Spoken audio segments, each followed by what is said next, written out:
ទូរទស្សន៍ MIJ TV និងតាមរយៈការ live នៅលើ Facebook Page MIJ TV គុណខ្មែរនិង Facebook Page គ្រុតគុណខ្មែរបើទស្សនារូបភាពយឺតទឹកទី1កន្លែងនេះលុតធាក់ជីពីចម្ងាយរបស់បង្គោលក្រហមសាងសាទអូយរង្វង់ព្រះច័ន្ទទាត់កាប់តឡាចមួយជើងស្ដាំទៀតណែហើយកន្លែងនេះរង្វង់ព្រះច័ន្ទស្ដាំទាត់កាប់តឡាចមួយជើងស្ដាំទៀតអេមណាបាទមួយជើងគឺណែនណាស់ធាក់មួយជើងនេះបាទអូបាទប្រិមត្តទូរទស្សនិកជនបាទឥឡូវនេះយើងមកទស្សនារូបភាពយឺតបាទកណ្ដាប់ដៃឆ្វេងស្ដាំកាត់មួយជើងចូលពេញក្តៀតក្អមពីសាងសានបាទរួចក៏អាមេមួយដៃតែជាប់ឃុំកាត់មួយជើងទៀតចូលពេញក្តៀតក្អមរួចក៏ចូលបានមួយដៃស្ដាំពេញពីអានទុំបាទរួចក៏មួយដៃស្ដាំរួចក៏ទាត់ជើងឆ្វេងត្រង់នេះហក់ចូលបោះជង្គង់វែងកដាប់ដៃស្ដាំមួយ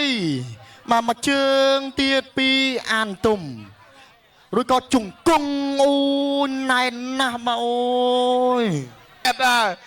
ណា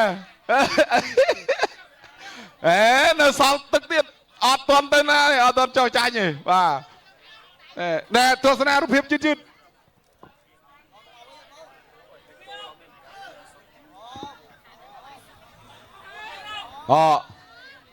ឆ្វេងស្ដាំកន្លែងនេះចាក់មួយជង្គង់ចាក់ពេញចូលឆ្វេងកន្លែងនេះកណ្ដាប់ដៃស្ដាំបាត់របស់អានទុំចាក់ជង្គង់មួយទៀតបាទឡើងក្រហមបាទក្រហមក្តៀតក្អមហើយបាទចាក់ចូលព្យាយាមទល់ចាក់ចូល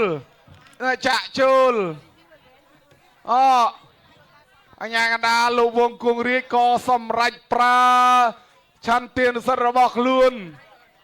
បញ្